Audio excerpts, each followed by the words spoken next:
કેમ છો મારા વાલા વિદ્યાર્થી મિત્રો? હું છું ભદ્રેશ પરવેજના વિડીયોમાં તમારું હાર્દિક સ્વાગત છે. તો આ વિડીયોમાં મિત્રો વર્ગુણવાળા સરવાળા બાદબાકી ગુણાકાર ભાગાકારના દાખલા કઈ રીતે ગણી શકાય છે એ વસ્તુ હું તમને સમજાવવાનો છું. તો ચાલો શરૂઆત કરીએ.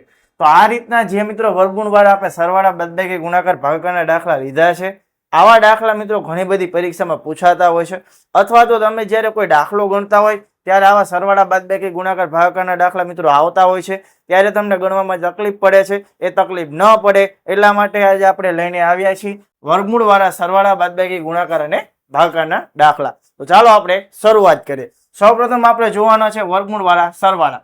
તો આ રીતના મિત્રો વર્ગમૂળવાળા સરવાળા હોય તો આપણે કઈ રીતે ગણી શકીએ છીએ? મેં પહેલો દાખલો લીધો છે 5 વર્ગમૂળમાં 3, 6 વર્ગમૂળમાં 3. હવે યાદ શું રાખવાનું મિત્રો? જ્યારે મિત્રો વર્ગમૂળવાળા આપણે સરવાળાના દાખલા ગણતા હોય ત્યારે જો બંને સંખ્યા વર્ગમૂળમાં સરખી હોય, એટલે અહીં પણ વર્ગમૂળમાં 3 છે, અહીં પણ વર્ગમૂળમાં 3 છે, આ બંને સંખ્યા જો સરખી હોય તો એનો મિત્રો સરવાળો થાય છે, અથવા તો એનો સરવાળો થતો નથી. ફરી એકવાર, જો વર્ગમૂળમાં બંને સંખ્યાઓ સરખી હોય તો સરવાળો થાય છે. અહીં બંને સંખ્યા સરખી છે તો આનો સરવાળો નથી થતો. જે બાયની સંખ્યા છે મિત્રો એનો સરવાળો થાય છે. તો 5 ને 6 મિત્રો કેટલા થઈ જાય? 11. અને બાકીની સંખ્યા એમના તમારે મૂકી દેવાની છે. તો આનો સરવાળો મિત્રો આ રીતનો થાય છે. બીજો દાખલો જોઈ, 4 વર્ગમૂળમાં 2 વત્તા 3 વર્ગમૂળમાં 2. આનો સરવાળો કરવો હોય તો વર્ગમૂળમાં 2 છે, અહીં પણ વર્ગમૂળમાં 2 છે, તો સંખ્યા 2 માં સરખી છે તો સરવાળો થશે. તો આગળની સંખ્યાનો સરવાળો કરી નાખવાનો. 4 ને 3 7 વર્ગમૂળમાં 2. આ રીતે મિત્રો સરવાળો થાય છે. ત્રીજો દાખલો જોઈ, 3 વર્ગમૂળમાં 5 2 વર્ગમૂળમાં 3. તો આ વર્ગમૂળમાં 5 છે, અહીં વર્ગમૂળમાં 3 છે, તો મિત્રો આનો સરવાળો થશે નહીં, કારણ કે આ બે સંખ્યા કેવી છે? સરખી નથી. ચોથો દાખલો, આનો સરવાળો થશે મિત્રો. આ વર્ગમૂળમાં 7 છે, વર્ગમૂળમાં 7 છે, બંને સંખ્યા સરખી છે, સરવાળો થશે. પણ તમને એમ થાય સાહેબ આ કઈ સંખ્યા જ નથી, તો શું સરવાળો થાય? મિત્રો આ કઈ ન હોય તો ગુણાકારમાં મિત્રો 1 હોય જ છે. કોઈ પણ સંખ્યામાં ગુણાકારમાં 1 હોય જ છે. તો આ આગળની સંખ્યાનો મિત્રો સરવાળો થશે. 2 ને 1 કેટલા થઈ જાય? 3. અને વર્ગમૂળમાં 7. તો આ રીતે મિત્રો વર્ગમૂળવાળા સરવાળાના દાખલા ગણવાના હોય છે. ખાસ યાદ રાખજો કે વર્ગમૂળ જો સરખા હોય તો સરવાળો કરવાનો, અથવા તો સરવાળો કરવાનો નથી. એ જ રીતે મિત્રો બાદબાકી, વર્ગમૂળવાળી બાદબાકી આ જ નિયમ છે. જો વર્ગમૂળ 2 માં સરખું હોય તો બાદબાકી કરવાની, અથવા તો બાદબાકી કરવાની નથી. કઈ રીતે? 6 વર્ગમૂળમાં 3 છે ઓછા 2 વર્ગમૂળમાં 3 છે, અહીં વર્ગમૂળમાં 3, અહીં પણ વર્ગમૂળમાં 3, તો આની બાદબાકી થાય તો આ 6 માં અને 2 ની બાદબાકી થશે. આ 2 ની બાદબાકી થશે નહીં. 6 માંથી 2 જાય તો 4 અને વર્ગમૂળમાં 3. અહીં કઈ નો એટલે મિત્રો ગુણાકારનો સંબંધ તો હોય જ છે.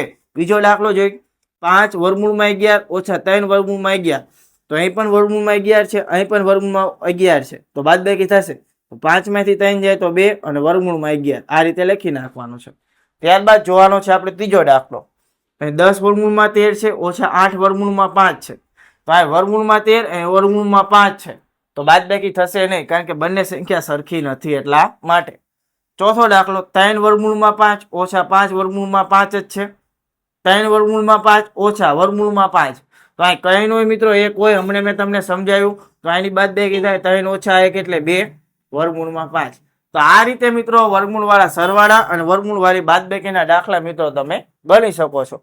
ત્યારબાદ જોવાનું છે વર્ગમૂળવાળા ગુણાકાર. ખાસ મિત્રો યાદ રાખજો, વર્ગમૂળવાળા ગુણાકારના દાખલા તમે જ્યારે દાખલો ગણતા હોય ત્યારે અધવચ્ચે પણ આવતા હોય છે અને અલગ રીતે પણ પૂછાતા હોય છે. ખાસ આ સમજવું જરૂરી છે. તો કઈ રીતે આના ગુણાકાર થાય તો યાદ રાખો મિત્રો, આમાં મિત્રો એવું કઈ નથી વર્ગમૂળ અલગ અલગ હોય તો ગુણાકાર ન થાય, પરંતુ વર્ગમૂળ અલગ અલગ હોય તો પણ ગુણાકાર થાય છે. કઈ રીતે ગુણાકાર કરવાનો? બહારની સંખ્યાનો મિત્રો ગુણાકાર થાય છે અને અંદરની સંખ્યાનો ગુણાકાર થાય છે. એટલે વર્ગમૂળમાં જે બહાર સંખ્યા છે, વર્ગમૂળની બહાર જે સંખ્યા છે એનો ગુણાકાર કરવાનો, અને વર્ગમૂળવાળી સંખ્યાનો ગુણાકાર કરવાનો. કઈ રીતે?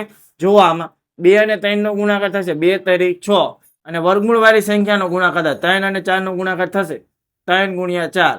તો આને આપણે આમ લખી શકીએ 3 ચોક 12. તો આ રીતે મિત્રો ગુણાકાર થાય છે. બીજો દાખલો જોઈ, બહારની સંખ્યાનો ગુણાકાર થશે 4 અને 6 નો, 4 છક 24, અને 55 મિત્રો કેટલા થઈ જાય? 25.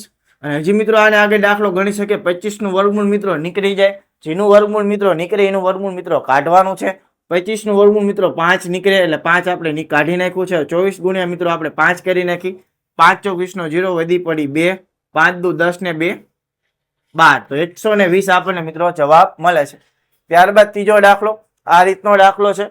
વર્ગમૂળ નથી, એકમાં વર્ગમૂળ છે, એકમાં નથી, પરંતુ મિત્રો આ બે સંખ્યાનો ગુણાકાર થશે. વર્ગમૂળ ન હોય તો કઈ નહીં, તો 7 દુ મિત્રો 14 અને વર્ગમૂળમાં 3.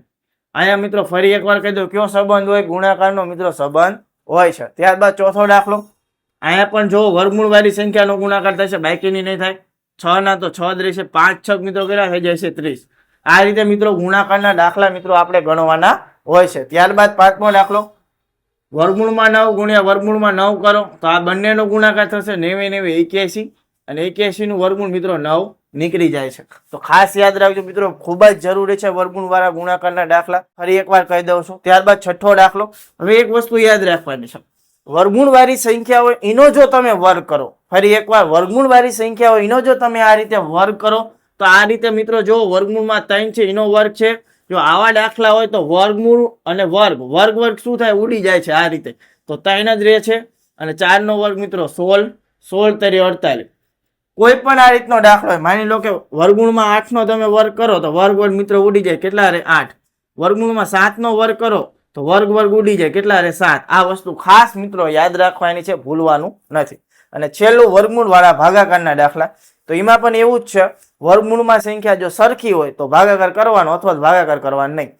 અહીં 7 વર્ગમૂળમાં 3 છે, ભાગ્યા વર્ગમૂળમાં 3 છે, તો સરખી સંખ્યા છે મિત્રો, આને હું આ રીતે લખી શકું અને આ બે વસ્તુ મિત્રો ઉડી જાય. ગુણાકારનો નિયમ છે. આને મિત્રો છેદ ઉડાડ્યા કહેવાય છે. જો મિત્રો તમને છેદ ઉડાડતા ન આવડતું હોય તો હું વિડીયોની ડિસ્ક્રિપ્શનમાં લિંક આપી દઈશ, તો જોઈ લેજો, જેથી તમને મિત્રો છેદ ઉડાડતા આવડી જાય. તો સરખી સંખ્યાના છેદ ઉડે તો વધ્યું શું 7.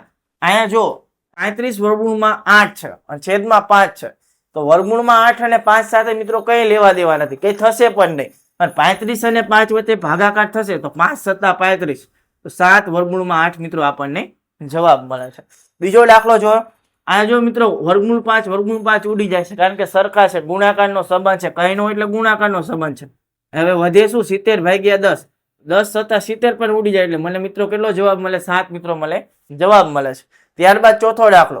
વર્ગમૂળમાં 25 ભાગ્યા 5 છે. કઈ રીતે ગણશું, કઈ લેવા દેવા નથી, પણ છે મિત્રો લેવા દેવા. શું લેવા દેવા છે, કારણ કે 25 નું વર્ગમૂળ નીકળે 5 અને છેદમાં 5, 5 ભાગ્યા 5 કરો તો કેટલા મળે 1. તો આ રીતે મિત્રો આપણે ઉડાડી શકીએ છીએ. તો ઉડાડવાનું એ જોવાનું વર્ગમૂળ નીકળે છે કે નથી નીકળતું, ખાસ મિત્રો એ જોવાનું છે. અને છેલ્લો દાખલો. વર્ગમૂળમાં 35 છેદમાં વર્ગમૂળમાં 5, વર્ગમૂળમાં 35 નું વર્ગમૂળ નીકળે મિત્રો નથી નીકળતું, તો આપણે આને કઈ રીતે છેદ ઉડાડી શકશું. આ મિત્રો આને આપણે છેદ ઉડાડી શકશું. આને આ રીતે લખાય, વર્ગમૂળમાં 7 ગુણ્યા વર્ગમૂળમાં 5 છેદમાં વર્ગમૂળમાં 5. આ રીતે મિત્રો આને લખી શકાય ને, કારણ કે 7 5 35 ફરીથી થઈ જવાના છે એટલા માટે. તો વર્ગમૂળમાં 5 ઉડી જાય તો આપણને કેટલા મળે વર્ગમૂળમાં 7. તો આ હતા મિત્રો વર્ગમૂળ વાળા સરવાળા બાદબાકી ગુણાકાર અને ભાગાકારના દાખલા. અહીં એટલું મિત્રો રાખીએ છે. જો તમને વિડીયોમાં મજા આવી હોય તો વિડીયોને લાઈક, ચેનલને સબસ્ક્રાઇબ અને વિડીયોને મિત્રો શેર કરવાનું ભૂલતા નહીં. જો તમારે ગણિત પાસેથી શીખવું હોય અને જો તમને ગણિતના જો કોઈ ટોપિક નથી સમજાતા અને એ પણ તમારે શીખવા હોય અને ગણિત સરળ રીતે જો શીખવું હોય તો આજે તમારી ઇઝીલી એજ્યુકેશન જે આપણી યુટ્યુબ ચેનલને સબસ્ક્રાઇબ કરી નાખજો. તમે મને કમેન્ટમાં જણાવજો ટોપિક નથી સમજાતા, હું એમને સરળ રીતે હું તમને એના વિડીયો બનાવીને તમને સમજાવીશ.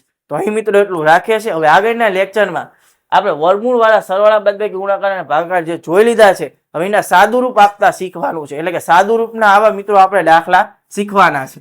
આ રીતના ઘણીવાર મિત્રો આપણને દાખલા જોવા મળતા હોય છે, તો આવા દાખલા મિત્રો આપણે કઈ રીતે ગણી શકીએ છીએ, આનું સાદુરૂપ કઈ રીતે આપી શકીએ છીએ, એવા દાખલા મિત્રો આપણે જોવાના છે. તો જે આપણે આગળના લેક્ચરમાં જોવાના છે. તો જો વિડીયોમાં મજા આવી હોય તો વિડીયોને લાઈક, ચેનલને સબસ્ક્રાઇબ અને વિડીયોને મિત્રો શેર કરવાનું ભૂલતા નહીં. આવા જ બીજા વિડીયો સાથે મળશું નેક્સ્ટ વિડીયોમાં. ત્યાં સુધી ચાલો બાય. જય હિન્દ, જય ભારત.